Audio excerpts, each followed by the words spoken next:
Hello friends, welcome to Meena's life style. இன்றைக்கி நம்ம சேனலில் வந்து ரொம்பவே சிம்பிளாக ரொம்பவே டேஸ்டியான உருளைக்கிழங்கு பொரியல் எப்படி பண்ணுறதுனாங்க பார்க்க போகிறோம். ஸோ ஃபஸ்ட்டு நான் உருளைக்கிழங்கு பொரியல் பண்ணுறதுக்கு 2 உருளைக்கிழங்கு எடுத்துருக்கேங்க. இது மேலே இருக்க தோல் எல்லாம் வந்து இந்த மாதிரி நல்லா சீவிட்டு எடுத்துக்கலாம். உங்களுக்கு வந்து எந்த அளவுக்கு வேணுமோ அதுக்கு தகுந்த மாதிரி நீங்கள் உருளைக்கிழங்கு எடுத்துக்கோங்க. நான் வந்து 2 எடுத்துருக்கேங்க. இப்போ இது மேலே இருக்க தோல் எல்லாம் இந்த மாதிரி பீல் பண்ணி எடுத்துக்கிறேன். பீல் பண்ணி எடுத்ததுக்கப்புறமா இது வந்து தண்ணியில் நல்லா வாஷ் பண்ணிவிட்டு எடுத்துக்கலாம். ஸோ இதை கம்ப்ளீட்டாக 2மே பீல் பண்ணி முடிச்சதுக்கப்புறமா காமிக்கிறேங்க. அவ்வளோதாங்க, தோல் சீவி எடுத்துட்டேன். இப்போது வந்து இதை கட் பண்ணி எடுத்துக்கலாம். இந்த மாதிரி ரவுண்டாக கட் பண்ணி எடுத்துக்க போகிறேங்க. ரொம்ப வந்து தின்னான ஸ்லைசஸாக இருக்கக்கூடாது, ஓரளவுக்கு வந்து பருமனாக இருக்கணும். அப்போ தான் வந்து சரியாக இருக்கும். ரொம்ப தின்னாக இருந்தது அப்படின்னா நம்மளுக்கு வந்து ரொம்ப சீக்கிரமாக கரைஞ்சி போயிடுங்க. நான் காமிக்கிறேன் பாருங்கள், இந்த அளவு தான் இருக்கணும். இப்போ கட் பண்ணி எடுத்து வச்சதுக்கப்புறமா ஒரு கடாயில் வந்து எண்ணெய் ஊற்றி வச்சுருக்கேன். எண்ணெய் நல்லா சூடானதுக்கப்புறமா கொஞ்சமாக கடுகு உளுந்து சேர்த்துக்கோங்க. கடுகு உளுந்து வந்து நல்லா உடஞ்சி வரட்டும், நல்லா பொரியட்டும். நல்லா பொரிஞ்சிச்சு. அடுத்ததாக ஒரு கொத்து கருவேப்பிலை எடுத்து வச்சுருக்கேன், அதையும் நல்லா சேர்த்துக்கிறேன். கருவேப்பிலை நல்லா பொரிஞ்சதுக்கப்புறமா எடுத்து வச்சுருக்க உருளைக்கிழங்குகளை சேர்த்துக்கோங்க.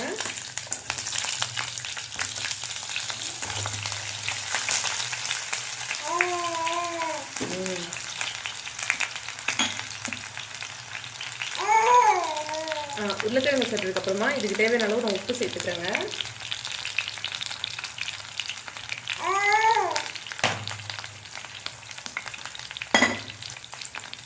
இப்போ உப்பு சேர்த்து முடிச்சதுக்கப்புறம் ஒரு தடவை வந்து கிண்டி விட்டுடலாம். இதிலே வந்து ஒரு அரை வேக்காடு நல்லா வேகட்டும். அது வரைக்கும் நல்லா வேக வச்சு எடுத்துக்கலாங்க.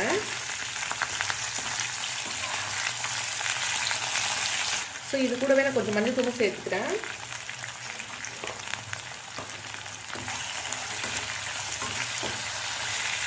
மஞ்சள் எல்லாம் சேர்த்ததுக்கப்புறமா இது மூடி போட்டுட்டு ஒரு அரை வேக்காடு இது நல்லா வேக வச்சு எடுத்துக்கலாங்க. இதுக்கு முன்னாடி வந்து நம்ம ஒரு உருளைக்கிழங்கு பொரியல் போட்டிருக்குங்க. இதை விட எனக்கு அது வந்து ரொம்ப பிடிக்கும். ரொம்பவே டேஸ்ட்டாக இருக்குங்க. அது கொஞ்சம் டிஃப்ரெண்ட்டான மெத்தடில் இருக்கும். நம்ம அந்த மெத்தடில் வந்து மேக்ஸிமம் பண்ண மாட்டோம். அது பார்த்திங்கன்னா ரொம்பவே டேஸ்ட்டாக இருக்கும். கண்டிப்பாக நீங்கள் அதை ட்ரை பண்ணி பாருங்கள். அது ஒரு லிங்க் கொடுக்குறேன். எப்போதுமே பார்த்தீங்கன்னா அந்த மெத்தடில் தான் நான் செய்வேன். அது எனக்கு ரொம்ப பிடிக்கும். பாருங்கள், இங்கே என்ன பண்ணுற நீ? பாருங்கள், இது கொஞ்சம் நல்லா வெந்திருக்கு. இந்த மாதிரி அப்பப்போ வந்து கிண்டி விட்டுட்டு மூடி போட்டு விடுங்க. இது கிட்டத்தட்ட வந்து ஒரு கால்வாசி நல்லா வெந்துதான் இருக்குது. இன்னுமே வந்து நல்லா வேகட்டும். ஃபஸ்ட்டு வந்து இது நல்லா நம்ம வேக வச்சுக்க போகிறோம். ஒரு அரை வேக்காடு நல்லா வெந்துருச்சு அப்படின்னா அதுக்கப்புறம் மசாலா சேர்த்துக்கு ஒரு அரை வேக்காடு வேக வச்சுக்கலாங்க. ரொம்ப ஈஸி தான். இது வந்து டேஸ்ட் ரொம்பவே சூப்பராக இருக்கும். ஸோ இப்போ வந்து பார்த்திங்கன்னா எனக்கு பாதி அளவு காய் நல்லா வெந்துருச்சுங்க. பாருங்கள், நான் செக் பண்ணி பார்த்துக்கோங்க. பாதி அளவு நல்லா வெந்துருச்சு. கிட்டத்தட்ட காய் வந்து நல்லாவே வெந்திருக்கு. கிட்டத்தட்ட ஒரு 90% நல்லா வெந்துருச்சுங்க. இந்த ஸ்டேஜில் வந்து உங்களுக்கு காரத்துக்கு தகுந்த மாதிரி கொஞ்சம் மிளகாத்தூள் சேர்த்துக்கோங்க. நீங்கள் தனியாக மல்லித்தூள் அந்த மாதிரி சேர்ப்பீங்க அப்படின்னா 2 ஸ்பூன் மல்லித்தூளும் ஒரு டீஸ்பூன் அளவுக்கு வெறும் மிளகாத்தூளும் சேர்த்துக்கோங்க.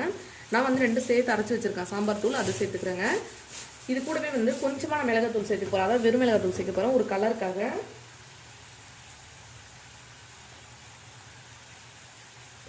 ஸோ மிளகாத்தூள் அளவில் வந்து நான் கொஞ்சம் கம்மி பண்ணிவிட்டு அதுக்கு முதல்ல கொஞ்சமாக வந்து நான் வெறும் மிளகாத்தூள் சேர்த்துக்கிறேன். கொஞ்சம் கலருக்காக மட்டும்தான்.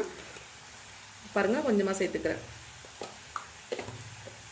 அவ்வளோதாங்க. இந்த மசாலா எல்லாம் சேர்த்ததுக்கப்புறமா இது மறுபடியும் ஒரு தடவை பரட்டி விட்டுடலாம். பரட்டி விட்டுட்டு மறுபடியும் மூடி போட்டு சரியாக வந்து ஒரு 5 நிமிஷம் வேக வச்சுக்கலாம். இந்த ஸ்டேஜில் இருக்குனீங்க அப்படின்னா நார்மலாக நம்மளுக்கு பொரியல் மாதிரி இருக்கும். இன்னும் கொஞ்சம் நேரம் வச்சுட்டே இருக்குனீங்க அப்படின்னா நல்லா நமக்கு ரோஸ்ட் ஆகிடுங்க. தேவைப்பட்டால் வந்து இன்னும் கொஞ்சம் நேரம் மூடி போட்டுட்டு கொஞ்சம் நேரம் வேக வச்சுட்டு கூட நீங்கள் இறக்கிக்கலாம். நான் வந்து இன்னும் வந்து ஒரு 2 நிமிஷம் நல்லா வேக வச்சுக்க போகிறேன். மூடி போட்டு இருக்கட்டும். இப்போ பார்த்தீங்கன்னா ஒரு 5 நிமிஷம் கழிச்சு பார்த்தோம் அப்படின்னா சூப்பராக ரெடி ஆகிடுச்சுங்க. எனக்கு இந்த ஸ்டேஜில் போடும். அடுப்பு வந்து நான் ஆஃப் பண்ணிக்க போகிறேன். நீங்கள் இன்னும் கூட ஒரு 5 நிமிஷம் வச்சுங்க அப்படின்னா காய் நல்லா மொறுமொறுன்னு ரொம்பவே சூப்பராக இருக்கும். இந்த ஸ்டேஜில் நான் ஆஃப் பண்ணி எடுத்துக்கிறேங்க. இதுதான் வந்து வெரைட்டி ரைஸ் கூடலாம் சாப்பிட்றதுக்கு ரொம்பவே நல்லாயிருக்கும். இன்றைக்கி வந்து எங்கள் வீட்டில் லெமன் ரைஸ், அது கூட தான் வந்து நாங்கள் உருளைக்கிழங்கு பொரியல் பண்ணியிருக்கோம். ரொம்ப டேஸ்ட் சூப்பராக இருந்தது. கண்டிப்பாக இந்த மெத்தடில் நீங்களும் ட்ரை பண்ணி பாருங்கள். எப்படி வந்தது சொல்லி மறக்காமல் எனக்கு கமெண்ட் பண்ணுங்கள். இது வந்து லெமன் சாதம், தயிர் சாதம், இந்த மாதிரி எல்லா வெரைட்டி ரைஸ் கூடயும் சேர்த்து சாப்பிட்லாங்க. ரொம்ப சூப்பராக இருக்கும். உருளைக்கிழங்கு வந்து பார்த்திங்கன்னா நம்ம எல்லாருக்குமே ரொம்ப பிடிக்கும். குழந்தைங்கலேருந்து பெரியவங்க வரைக்கும் எல்லாருமே விரும்பி சாப்பிடுவாங்க. எல்லா ரைஸ் கூடயும் சேர்த்து சாப்பிடுவாங்க. கண்டிப்பாக நீங்கள் இந்த மாதிரி டிஃப்ரெண்ட்டாக ட்ரை பண்ணி பாருங்கள். இது மட்டும் இல்லைங்க, நம்ம சேனலில் ஆல்ரெடி வந்து உருளைக்கிழங்கு வந்து வேறு ஒரு விதமாக வந்து நம்ம பொரியல் பண்ணியிருப்போம். அது வந்து ட்ரை பண்ணி பாருங்கள். அது இதை விட டேஸ்ட் ரொம்ப சூப்பராக இருக்கும். ட்ரை பண்ணி பார்த்துட்டு அதுவும் எப்படி வந்தது அப்படின்னு சொல்லுங்கள். அதோட லிங்க் வந்து கீழே டிஸ்கிரிப்ஷனில் இருக்குது. இந்த ரெசிபியும் ட்ரை பண்ணி பார்த்துட்டு எப்படி வந்ததுன்னு சொல்லி மறக்காமல் கமெண்ட்டில் சொல்லுங்கள். உங்களுடைய கமெண்ட் வந்து எனக்கு ரொம்பவே முக்கியம். உங்கள் கமெண்ட்டை பார்த்தோம் அப்படின்னா எனக்கு ரொம்ப மோட்டிவேஷனலாக இருக்கும். கண்டிப்பாக வந்து கமெண்ட் பண்ணுங்கள் ஃப்ரெண்ட்ஸ். இந்த வீடியோ இது வரைக்கும் பொறுமையாக பார்த்ததுக்கு ரொம்ப நன்றி. இன்னொரு வீடியோவில் பார்க்கலாம். அது வரைக்கும் தேங்க்யூ, பாய்.